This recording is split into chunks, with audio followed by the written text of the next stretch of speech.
good evening, depending where you are in the world. Welcome back to the channel. My name is Console.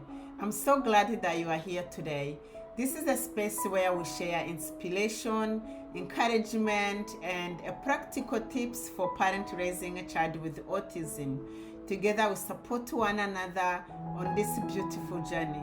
Just know that you're not alone. Let's grow and thrive together as a community. So if you are new here and you have not subscribed, please do subscribe so that you don't miss out any video being posted here every single week.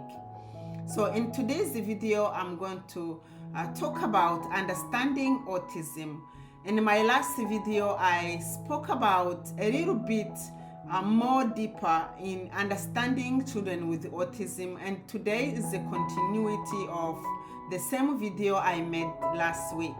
So if you want to learn more and understand more your child, please watch until the end of this video. So today I want to take you into the world of children with autism, not to fix them or label them, but to understand them more deeply.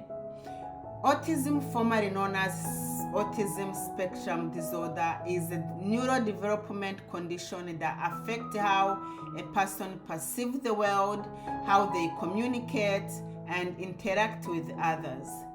The key word here is spectrum, because no two of the children with autism are the same.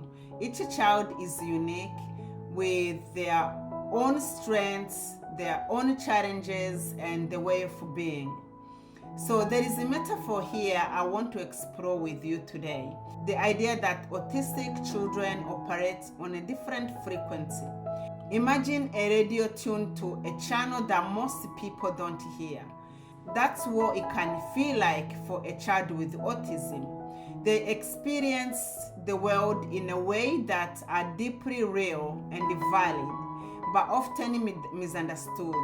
Today we are going to explore what that different frequency looks like and how it sounds like, and most importantly how it feels like for them and for those who care for them. So number one is the sensory processing. Many autistic children experience the world through heightened and altered senses. This is one way their frequency shows up. Some are hypersensitive, meaning they might find a buzz of light bulb or physically painful, or the tag on their shirt very unbearable.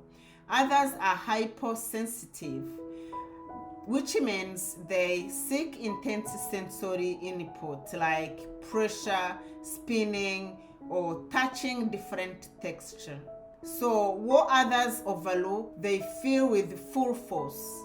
They can lead to a behavior that looks odd but are really just their way of coping or staying balanced in the world that can feel chaotic for them. So what other people overlook, for children with autism, they feel it with full force, and this can lead to a behavior that look odd but are really just their way of coping or staying balanced in a world that can feel chaotic for them. Number two is about communication and social interaction. So communication for children with autism can take many forms. Some are verbal but struggle with the social rules or reading emotions. Others may not speak at all, yet communicate very powerful through gestures, facial expression, or alternative tools like pictures, board, or devices. It is important to understand that different doesn't mean deficiency. They may not make eye contact as we do, but that doesn't mean they are not listening. They may not speak, but that doesn't mean that they don't have something to say. It's just their way of being, and it is very important as someone who is around them to understand this way of being, and that's how they prefer to be. So it's always very important to just give them respect so that they can have a good space of their well-being. Number 3 is about the cognitive style and focus. Children with autism often have focused interests and love routine. They may notice tiny details others miss, like a pattern of tiles, the sound of fan, or slight change in your voice. This narrow focus isn't limitation, it's a strength for them. And some children on the spectrum show exceptional abilities in music, numbers, art, and memories, and so many other things. But just know that breaking from their focus or routine can be very distressing. So predictability and preparation are the key here. It's very important, if you know that you have established a routine with your child, if you're about to break it, let them know so that they understand what is happening around them. Number 4 is about emotion and regulation. Autistic children often experience emotion with great intensity, but may not be able to express them in a way we expect. What might look like a tantrum is actually a meltdown and a neurological response to stress or sensory overload. They are not misbehaving, they are overwhelmed.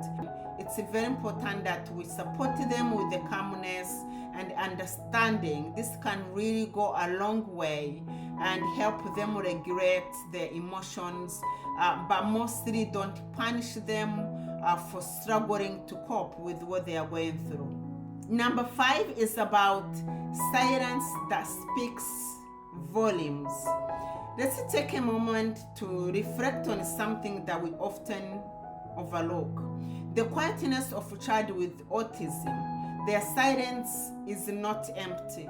It's full of meaning. It's a space where thoughts are being processed and taking shape, where emotions are settled and a sense of safety is found. So their silence isn't lack of presence. They might be sensing the atmosphere around them, picking up on details others miss, or just taking a moment to recover from sensory overload they've been throughout the day. In that quiet, trust grows, connection deepens, and if we listen with more than just our ear, we'll hear everything they have been always trying to tell us. So what this means is that when we say that autistic children are on a different frequency, it means that they may feel, they may think and express in a way that don't fit our usual expectation. But they are no less human, no less meaningful, no less beautiful. As a parent, teacher, or communities, or anyone who works with the children with autism, it's not our job to change their frequency, but to try and tune into it, to meet them where they are, and to celebrate their ways of being. Because the children with autism don't just see more or hear more, they feel more. And if we learn to listen, really listen carefully, we'll not only be better understanding them, we will be changed by them. So if you are out there, a parent raising a child with autism, or you are a carer, it is very important to know how to support them and what they are going through, and just allow them and give them that space that they deserve, or that space they require. So this is what I have for you today. Thank you so much for watching. Just remember that you're not alone in this journey. If you found this video helpful, feel free to share, and also stay strong, stay hopeful and loving. Until next time, thank you so much for watching.